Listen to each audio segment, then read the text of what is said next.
Olá, eu sou a Irmã Inês, missionária do Sagrado Coração de Jesus, e eu vou falar hoje nesse vídeo sobre os sacramentos e a vida de oração. Eu quero dividir esse tema em 3 tópicos: a família, a vocação familiar, os sacramentos e a oração, né? A vida de oração na igreja. E a finalidade desse vídeo é educativo, é para aprofundamento, para oração, para compreendermos melhor como é a caminhada que a igreja propõe para os fiéis do amadurecimento cristão na fé. Então venham comigo, vamos discutir um pouco mais cada um desses aspectos. A família, ela é uma constituição de Deus, é um dom de Deus para a humanidade. A família, apesar de muito atacada na nossa sociedade, ela é um dom de Deus, uma estrutura criada e querida por Deus para a geração da vida, de uma nova vida. Então, Deus, ao fazer o homem e a mulher, Ele disse: um pertence ao outro, para construir a vida. E é da família que nasce todas as vocações.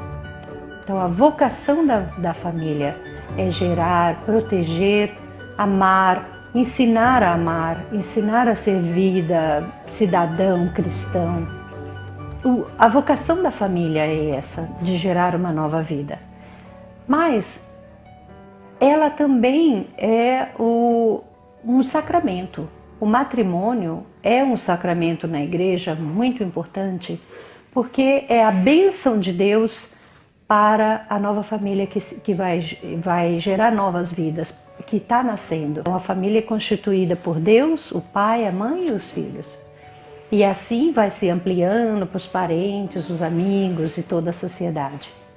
Por isso é também importante, além de casar na igreja, para ter a bênção de Deus para essa nova geração, de uma nova vida que vem, abençoada por Deus, é importante termos o casamento civil.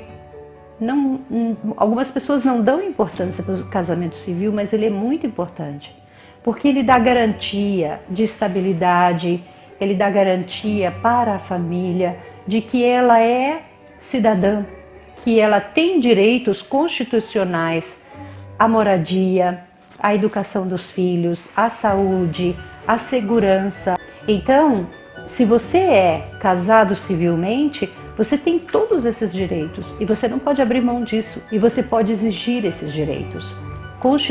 Da nossa Constituição Nacional, isso é um direito.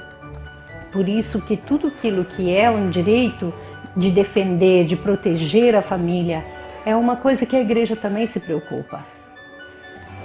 Outro aspecto muito importante dessa questão é que, ao construir uma nova família, você está ajudando essa pessoa a entender o que é a vida, o que é o amor, o que é a construção de um espaço onde as pessoas têm liberdade, onde as pessoas podem ser gente, que é a vocação que Deus nos deu.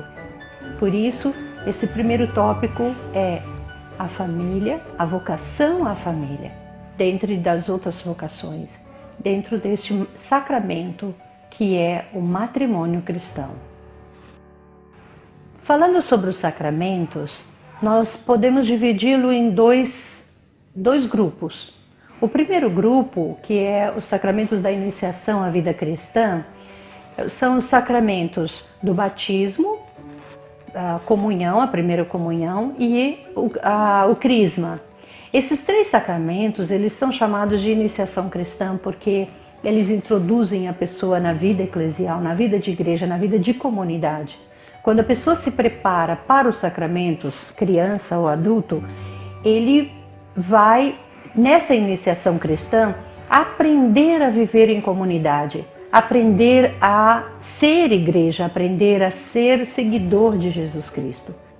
A segunda parte já é dos sacramentos, que é da vida adulta. Então, você tem a unção dos doentes, o matrimônio, a ordem, que é a ordenação dos padres, e o sacramento da reconciliação, que é o perdão dos pecados. Então, esses 4 sacramentos, eles vão nos ajudando a aprofundar a nossa vida. Apesar de já receber o sacramento da reconciliação antes de fazer a primeira Eucaristia, este sacramento acompanha a vida das pessoas todo o tempo, até o fim da vida, porque você é chamado a sempre se reconciliar com Deus, a estar sempre voltado. Por quê? Porque somos pecadores, porque Deus tem misericórdia da nossa fragilidade, Deus ama a vulnerabilidade. Apesar de a sociedade mostrar que a vulnerabilidade não é boa, mas Deus ama e Deus respeita a nossa fragilidade humana. E por isso que hoje em dia, às vezes, não damos tanta atenção ao idoso, ou aos pobres, ou aos fracos, ou às pessoas que são ignorantes, ou que têm alguma dificuldade, mas são exatamente esses que Deus privilegia. Por quê? Porque são aqueles que precisam dele, que o buscam, que abrem o coração para ele. Então, o sacramento da reconciliação, ele é um sacramento da vida toda. E assim, a Eucaristia. A Eucaristia é o sacramento de Jesus conosco. Nosso alimento da fé, nossa caminhada da fé depende da Eucaristia. Por quê? Porque sem Jesus conosco nós não podemos ir ao Pai, nós não podemos saber qual é o caminho. Porque é Ele o caminho, é Ele a verdade, é Ele a vida. O sacramento da unção dos doentes é um sacramento que antigamente era chamado de extrema-unção, mas passou-se a chamar de unção dos doentes, porque o padre dá a bênção à pessoa, se confessa e depois o padre abençoa e unge a pessoa para que ela tenha saúde. Por isso é o sacramento da unção dos doentes, para que ela tenha saúde. Então ela é recomendada para quem está doente, com uma doença crônica, ou quem vai fazer uma cirurgia, ou algum momento da sua vida que você percebe que já está com uma certa idade e precisa. Você pode solicitar ao Padre a unção dos doentes. É Cristo nos trazendo a saúde não só do corpo, também do corpo, mas a saúde da vida, da alma, do espírito, a saúde da volta à comunhão com o Pai. Depois nós temos o sacramento do batismo, que é o primeiro, que é a entrada, a porta de entrada na igreja. Ele é um sacramento que faz com que você seja membro do corpo de Cristo, filho de Deus, irmãos uns dos outros. Testemunho faz com que cada um de vocês, de nós, eu, sejamos ungidos para sermos testemunhos de Deus Pai, de Deus Filho, de Deus Espírito Santo. E com Maria também, né, caminhando com os santos também, essa caminhada de santidade da igreja, ela começa com o batismo. E assim vai. Falando também do crisma, o crisma ele é recebido geralmente na adolescência como antigamente se dizia o soldado de Cristo, para dizer: você vai defender sua fé, na força do Espírito Santo, você vai dizer: tudo posso naquele que me fortalece. Porque não são as dificuldades que vão te desanimar nessa caminhada para Deus. É o Espírito Santo que está contigo. Esse é o crisma. Ele unge a pessoa para que a pessoa não seja derrubada pelo mal, não seja influenciada por aquilo que possa separá-lo de Deus.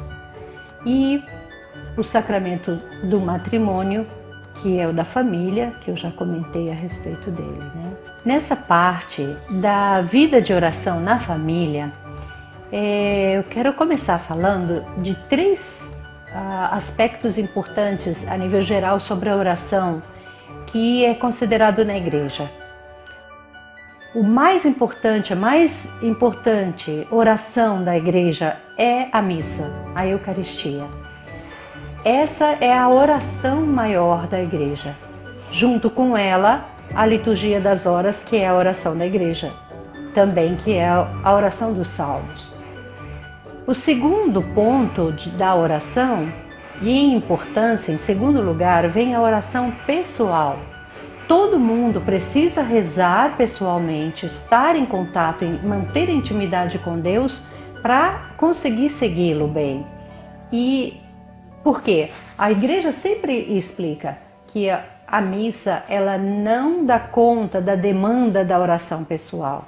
A oração pessoal, você pode abrir sua alma, seu espírito, todo seu ser para Deus e pode falar com Ele, estar com Ele na oração pessoal. E a oração da Eucaristia, da missa, ela é coletiva. Nós celebramos e damos graças a Deus como um grupo e não sozinhos. Por isso, a oração pessoal é indispensável. Ela não dá conta da demanda, a missa não dá conta da demanda da oração pessoal. E em terceiro lugar, as devoções.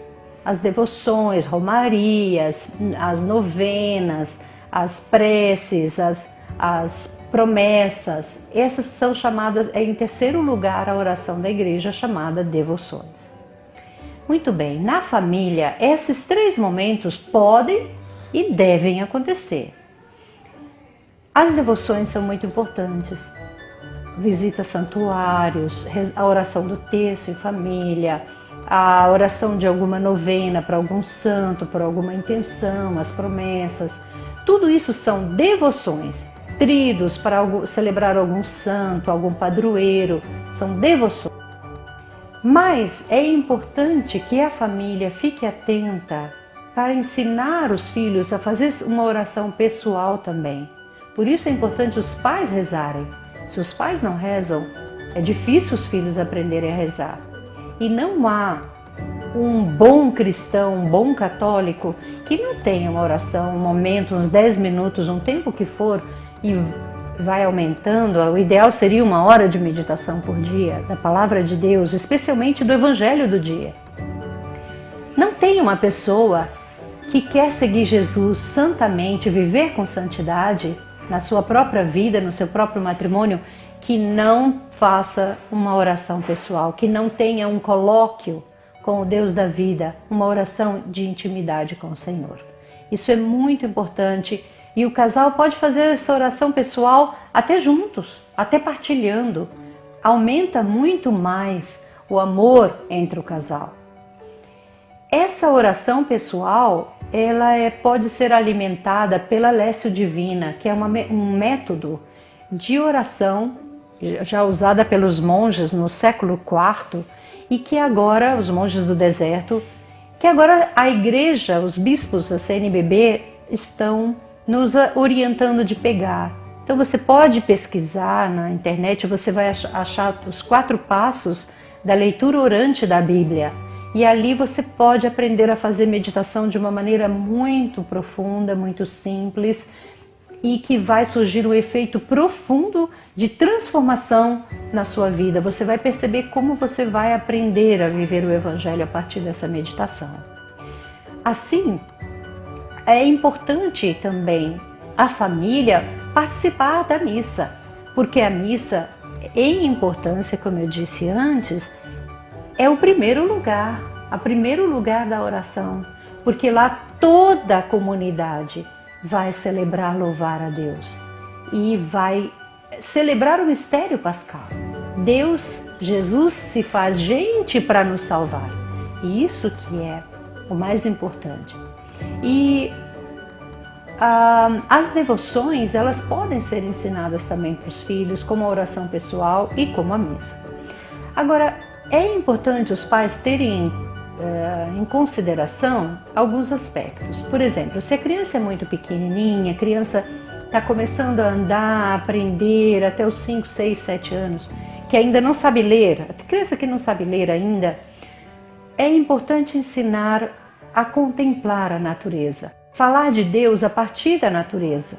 Por exemplo, mostrar uma flor e falar, olha a diferença das flores, das cores, cada uma tem uma beleza, e sai da terra. A terra não tem cor, tem a cor marrom. Como é que pode surgir tanta beleza, tanta alegria para a natureza toda, todas essas cores.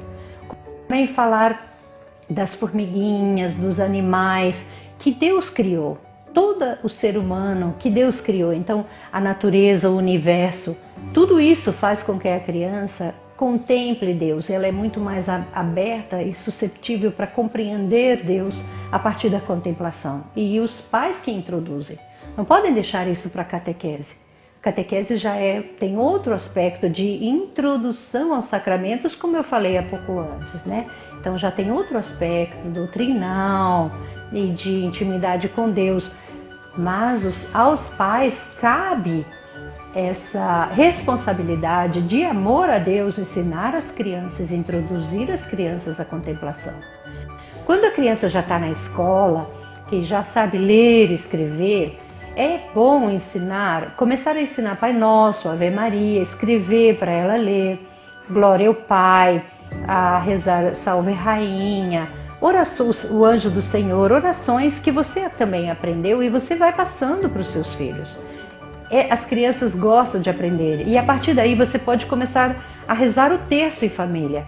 É muito rico e mantém a paz na família, a solidificação familiar quando a família reza unida. A família que reza unida permanece unida. E isso introduz muito e ajuda muito a família a crescer na fé. Rezar para um santo de devoção, contar a história de santo para as crianças, comprar livrinho de santos para que a criança possa compreender e ver que pessoas viveram a santidade, que ela também é chamada a ser santa. Aliás, todo mundo é chamado a ser santo. E ensinar, quando são maiores, adolescentes, a vida de santos, ajudar a introduzir, colocar na catequese as crianças e tudo, para serem introduzidas na vida de comunidade. É muito importante todo esse aspecto da vida familiar e da vida de oração. Uma boa oração para vocês e assim aqui terminamos esse vídeo para a gente conversar sobre a oração, a família, os sacramentos. Que seja de bom proveito para todos vocês e eu peço que Deus abençoe cada um de vocês com a paz. Amém.